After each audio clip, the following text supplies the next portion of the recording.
Thanks, guys. Joined now by the Browns head coach Kevin Stefanski. And coach, before we go forward, let's go back really quickly. What did it mean to get that win, division opponent, Thursday night at home?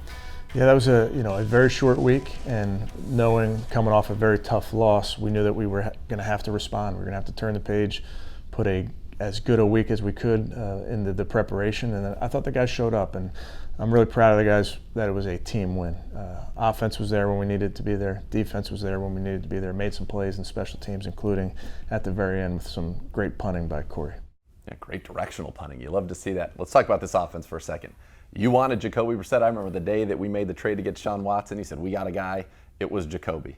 He's been sensational, especially these last 2 weeks. What have you learned about him, and what is making him so effective right now? Yeah, I think all the things we've learned, we really have seen in practice. We've learned in practice, and I go back to when he got on campus in April and his reps through the training camp and through what we did in the spring. He continued to make good decisions, a very good decision maker with the ball, progresses very quickly. It's processing is important for that quarterback position when you got all sorts of blitzes coming at you and different movements and coverages and those type of things. He processes very quickly. So that's what he's doing, and he's got to continue to do it for us.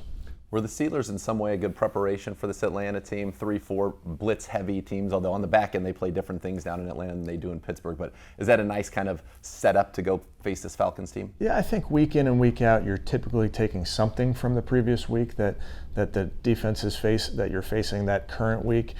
So there's some cover two, which you don't always see throughout the league, so that shows up. There is some unique pressures that show up that Pittsburgh shares some DNA with them. So you do like when there's a commonality between the defenses, then you can take some of those plays that you didn't run in the previous week and run them the next week. You mentioned cover two. They're running cover two at the highest rate in the NFL.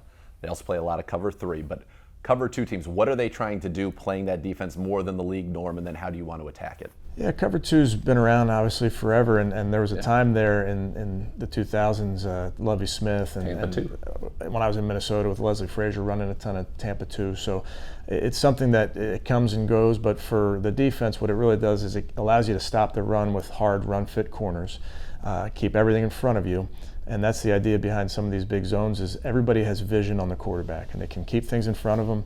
They can rally to the ball, both tackle at the same time, vice tackle it, try to get the ball out. So it's really a vision on the QB so that we can attack the football.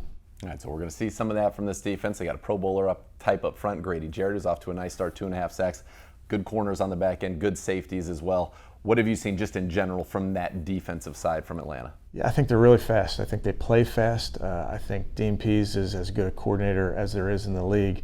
They do a lot, but they do it well. So you can get max drop, you can get max pressure, you can get every front imaginable in football. So for us, it does go back to being a rules game, making sure that we're about our business, know where we want to go in the protection game, in the run game, those type of things. Let's flip it over to their offense. They put points on the board. They've turned it over quite a bit, and yet they still know how to score the football. Mariota's playing well. Cordarrelle Patterson, number 3 in the league in rushing. Nick Chubb, number 1, no big deal. And a couple of big targets, Pitts and Drake London. Yeah, a really balanced offense, and I think schematically they're doing a nice job. They're running the ball really well with varying schemes. And then I think their pass game really marries up to what they're doing in the run game. And then when you talk about the weapons that they have, it's multiple, and it's including a quarterback that can hurt you in a bunch of different ways, both with his arm, out of the pocket, designed or otherwise.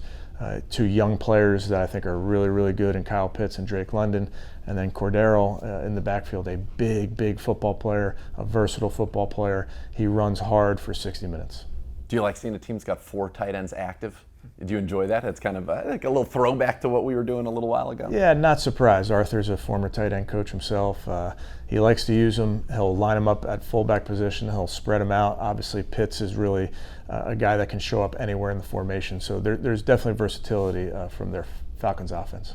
How important is it to build off of the last week's win, to stack wins in a row, to get 2 of them before you return home and have a tough stretch of games in the AFC exclusively?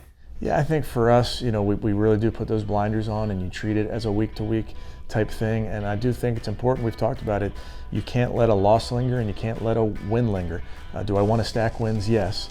But I really want the guys to focus on what's right in front of them. And for us, that's going down to Atlanta to face a really good team. You mentioned it already. They've scored a bunch of points. They've been in really tight games. So it's an impressive group. We got to be about our business.